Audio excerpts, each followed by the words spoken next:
character, Yeah, right? Boston mob boss. That's the whole 9 yards. Brutal guy. But what if I told you that this deep dive isn't really about his crimes, but more about an ethical dilemma that could happen to anyone, even a guy like Bulger? Wow. So, get this. Our source material today is a newsletter from a guy named David Vogel. He's a retired CEO, LinkedIn influencer, founder of the Church of Unity Society, something like that. Oh, wow. And he uses Bulger's death to kind of make us think about, like, justice and retaliation and even forgiveness. Really? So, yeah, we're diving into some seriously murky waters with this one. It's I'm intrigued. It's a tough one. So what's he saying? What's the point? Yeah, so Vogel's point is that we need to think long and hard about whether it's ever okay to manipulate a system to punish someone, even if they're a terrible person. I see. And what does that say about us if we do that? You know? That's a deep question. It is. Yeah. And just to be clear, Bulger was as bad as they come. We know. Vogel doesn't shy away from the details. I mean, we're talking extortion, racketeering, murder. Yeah. He even describes the horrific state of some of the victims' bodies. I bet. It was, this wasn't just violence. It was meant to send a message. Right, to really drive it home. Yeah. So where does the ethical dilemma come in? Right. So that's what makes this so fascinating, because even if you believe that someone like Bulger deserves punishment, you know, what happens when the system itself becomes the punisher? Right. So Bulger gets convicted, imprisoned, you know, the whole deal. Yeah. But even behind bars, he's a problem. Okay. Verbally abusive to staff. That sort of thing. So they transfer him to USP Hazleton. USP Hazleton. Ever heard of it? No. It's got a nickname. Okay. Misery Mountain. Wow. It's notoriously violent history of inmate deaths. Jeez. And that's where Vogel's argument gets interesting. Okay. He says that they sent Bulger there for verbally abusing staff. Right. Not for any violent act or escape attempt or anything like that. The guy was 89 and in a wheelchair. Oh, geez. So but they basically sent him to a place where he was almost guaranteed to die. Wow. It's pretty unsettling, you know, even if Bulger was That's cold. the worst of the worst. Yeah. And Vogel even mentions that the inmates at Hazleton were excited about Bulger's arrival, like taking bets on how long he would survive. Yeah, man. Does anyone deserve that? Yeah. No, I see your point. So he's saying even if Bulger was a terrible person. Yeah. Like sending him there was basically a death sentence. Right. And if we condone this because we hate Bulger, then where do we draw the line? Exactly. What's to stop the system from doing it to other people? Right. People who maybe haven't committed such heinous crimes. Right. Yeah, it's like the power of the prison system itself is the weapon, you know. It's really disturbing when you think about it. It is. So, okay, we've got this notoriously violent prison. Right. We've got this notorious mob boss. Yeah. And this system that seems to have deliberately put him in harm's way. Yeah. But then Vogel throws a real curveball. What's that? He starts talking about forgiveness. Forgiveness for Bulger. Yeah, it's not about condoning Bulger's actions, but about recognizing that holding on to anger and the desire for revenge only hurts us. You know, it's a very Christian perspective, you know, rooted in that idea of turning the other cheek. Yeah, I get that. And he even provides these practical steps for responding to hate with love.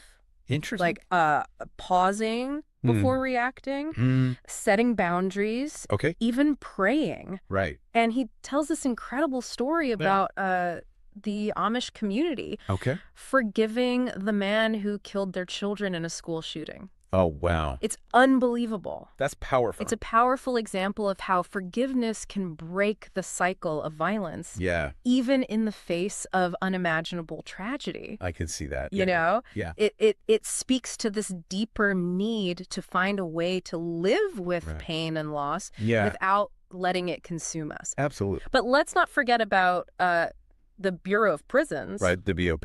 The BOP. Vogel argues that they failed ethically. I see. Here. Okay. That they prioritized retaliation. over inmate safety. Right. And he's saying that they knew, or they should have known, that Hazelton was dangerous. Yeah, and he points out that this wasn't an isolated incident. Oh. Hazelton had other deaths, suggesting that Bulger's case might be part of a larger systemic problem. I see. So sending him there seems less about justice and more about kind of a message. Like, don't mess with us. Yeah. To other inmates, maybe. Exactly. It gets you thinking about the ripple effects of something like this. What kind of message does this send to other potential informants? Right. Or even just to the prison population as a whole. It really speaks to this potential culture of fear and silence within the prison system. Yeah. Like, when people are afraid to speak up, that's when corruption can really take hold. It's a breeding ground for more problems. Exactly. So we've got this really complex situation with ethical questions swirling around like a whirlpool. Yeah. And we're left with this uneasy feeling, like, even if Bulger was a monster, did he deserve this? Right. And what does that say about a system that allows this to happen? Yeah, that's exactly the kind of discomfort I think Vogel wants us to feel. Right? Yeah. It makes us look at our own reactions to wrongdoing. Exactly. And ask ourselves some tough questions, like, do we want a world where people are punished outside of the justice system, even if we think they deserve it? Right. This isn't just about Bulger anymore, is it? No. It's about all of us. Right. And the kind of world we want to live in. Exactly. Yeah. It's a much bigger question. It really is. Than just one man. It is. Really makes you question what justice truly means, doesn't it? Yeah. I mean, we have this legal system, but then we have these actions that seem to operate outside of it. Right. And what's interesting is that Vogel argues that the BOP might have actually hurt themselves by orchestrating Bulger's demise. How so? Well, remember, Bulger was an FBI informant for years. Yeah. He knew a lot of dirty secrets, had information about corruption within the agency. Yeah. So Vogel suggests that by silencing Bulger, they also silenced a potential source of valuable intelligence. Interesting. So it's not just ethically questionable, but also potentially strategically foolish. Yeah. Like, they were so focused on revenge that they missed an opportunity to uncover even more wrongdoing. It makes you think about the long game, right? Yeah. If they had played it differently, maybe they could have used Bulger to clean up some of the corruption that he helped create. Right. It's like they chose the short-term win that might have cost them in the long run. Yeah. Yeah, I see that. Vogel, he also brings up another kind of chilling point. Yeah. He says that Bulger's death wasn't just about punishment. Right. It was about sending a message. What kind of message do you think the BOP was trying to send? And to whom? I think it was a message to anyone who might consider crossing them, whether it's inmates or potential informants, or even people within their own ranks. Yeah. It's a way of saying, look what happens to people who mess with us. Which creates a culture of fear, where people are afraid to speak up or challenge authority, which can lead to even more corruption. Exactly. Yeah. Vogel argues that this kind of unchecked power undermines the very foundation of a just society. So what can we do about it? Well, for starters, we need to be aware of the problem. Yeah. We can't fix what we don't acknowledge. Right. We need to, ask questions, demand transparency from those in power, and be willing to challenge the status quo. And Vogel also reminds us that forgiveness can be powerful. Right. Not in the sense of condoning wrongdoing. Right, of course. But in terms of freeing ourselves from the cycle of anger and revenge. Yeah. It's about choosing a different path, one that leads to healing and understanding. He gives some compelling examples, like the Amish community we discussed earlier. Yeah, they didn't just forgive the man who murdered their children. Right. They showed compassion to his family as well. It's hard to wrap your head around. It is. Such a profound act of empathy and forgiveness. It highlights this potential for even the most horrific acts to be met with something other than hatred and violence. It really makes you think about how we react to wrongdoing in our own lives, even on a much smaller scale. Yeah. Do we seek revenge? Or do we seek understanding? Right. Do we hold on to anger? Or do we try to find a way to move forward? Vogel's newsletter definitely pushes you to examine your own moral compass. Yeah. It's not always easy, right? Especially when you're dealing with someone like Bulger, who caused so much pain and suffering.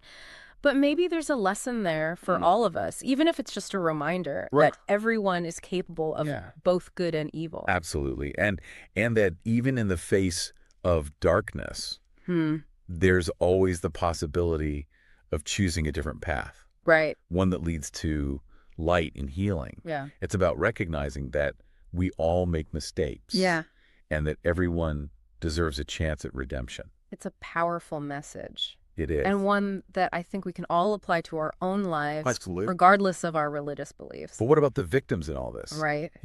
Vogel doesn't really delve into their perspective. That's a really important point. Yeah. Forgiveness is often framed as something that benefits the person being forgiven. Right. But what about the people who were hurt? Exactly. Their pain and suffering are real. Absolutely. And their feelings absolutely matter. Absolutely. There's no one-size-fits-all approach to dealing with trauma and loss. Right. Some victims may find solace in forgiveness, while others may need years, even a lifetime, to process their pain and anger. And that's okay. There's no right or wrong way to heal. Exactly. But I think what Vogel is trying to say is that even if we can't forgive the perpetrator, we can still choose not to be consumed by hatred and bitterness. Because ultimately, those emotions only hurt us in the end. That keep us trapped in the past and prevent us from moving forward. Yeah. It's about finding a way to live with the pain without letting it define us. And that's a journey that each of us has to make in our own way. So where does that leave us? We've got this tragic story, this ethical dilemma, this call for forgiveness. What's the takeaway for our listeners? I think the key message here is that we all have a choice in how we respond to wrongdoing. Right. We can choose anger and retaliation, or we can choose compassion and understanding. It's not always easy. Right. But it's a choice that can have a profound impact, not just on our own lives, but on the world around us. And that brings us back to Bulger. He was convicted, imprisoned, and ultimately met a violent end. Was that justice served? That's a question each listener will have to answer for themselves. There's no easy answer and no way to know for sure what Bulger deserved. But what we can say is that his death raises some uncomfortable questions about our own attitudes towards justice and punishment. It forces us to confront the darker side of human nature, both in ourselves and in the systems we create. Absolutely. And it challenges us to think critically about how we want to live in a world where justice is often elusive and forgiveness can feel impossible. It's a heavy topic. It is. But one that's worth grappling with. Because ultimately, it's not just about Whitey Bulger. It's about all of us and the kind of world we want to create for ourselves and for future generations. Absolutely. Okay, so we've covered a lot of ground here. Yeah. From the specifics of Bulger's case to these ethical implications of his death, the complexities of forgiveness. Right. But I guess I keep coming back to this question of how does this connect to the everyday listener? Right. You're probably not dealing with mob bosses or navigating the intricacies of the prison system. Right, right. So what's the takeaway here? I think that's where it gets really personal. Yeah. What happened to Bulger forces us to confront our own reactions to wrongdoing. Do we crave retaliation? Do we believe in forgiveness?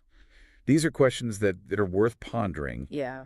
Regardless of what we might think of Bulger himself. Right. It's like Vogel's holding up a mirror to our own sense of morality.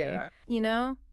If we were in the BOP's shoes, knowing what we know about Hazelton, would we make the same call? Yeah. Would we be able to resist that temptation? Right. To use the system to punish someone we believe deserves it? Exactly. Exactly. It's a tough question, and it forces us to confront our own capacity for both compassion and cruelty. Yeah. We like to think of ourselves as good people. Right. But how do we react when we're wronged? Yeah. Do we seek revenge? Do we hold on to that anger and resentment? And remember, Vogel's not advocating for being a doormat. No, of course not. He's not saying we should let people just walk all over us. Right. He emphasizes setting healthy boundaries. Right. Forgiveness doesn't mean condoning bad behavior or allowing someone to continue hurting you. It's about it's about finding a way to move forward without being consumed by that anger and resentment. He also makes it clear that forgiveness isn't a one-time thing. It's a process. A journey. It can take time. Absolutely. Sometimes a lot of time. Yeah. And it's not always easy. No. Sometimes it takes tremendous strength to forgive. Yeah. Especially when those wounds are deep and the pain is raw. Yeah. Mm-hmm. It's a lot easier said than done. It is. But Vogel believes that ultimately forgiveness is the path to true healing, both for ourselves and for our community. Absolutely. It's about breaking free from that cycle of violence and creating a more just and compassionate world. Yeah, so Vogel ends his newsletter with this challenge, and I think it's one that we should all take to heart, regardless of whether we're religious or not. Yeah. He asks us to imagine a world where mercy triumphs over vengeance. A world where we refuse to let hatred dictate our actions. Yeah, it's a powerful vision. It is. And it's one worth striving for. It definitely leaves you with a lot it does, yeah. to think about. And there's this one question that keeps coming back to me. Yeah. A question that wasn't directly addressed in the source material. What if Bulger had apologized? What if he had expressed remorse for his actions and genuinely sought forgiveness? Yeah. Would that have changed anything? Does the victim's attitude matter in how we judge the morality of the situation? That's a fascinating question. Yeah. And there's no easy answer. Right. It really gets to the heart of what forgiveness means and the role it plays in our understanding of justice. It forces us to consider whether forgiveness is something we offer unconditionally, or whether it's contingent on the other person's actions and attitudes. It really makes you think, doesn't it? It certainly does. And I think that's the power of this whole deep dive. Yeah. It's not about giving you all the answers. Yeah. It's about prompting you to ask the right questions. Questions about your own beliefs, your own biases, and your own capacity for both compassion and cruelty. Because ultimately, the story of Whitey Bulger is a reflection of our own humanity. Yeah. It's a story about the choices we make in the face of injustice and suffering. And it's a reminder that even in the darkest of times, we always have a choice. We can choose anger and revenge, or we can choose forgiveness and understanding. And on that note, we'll leave you to ponder those questions. Thanks for joining us on this deep dive.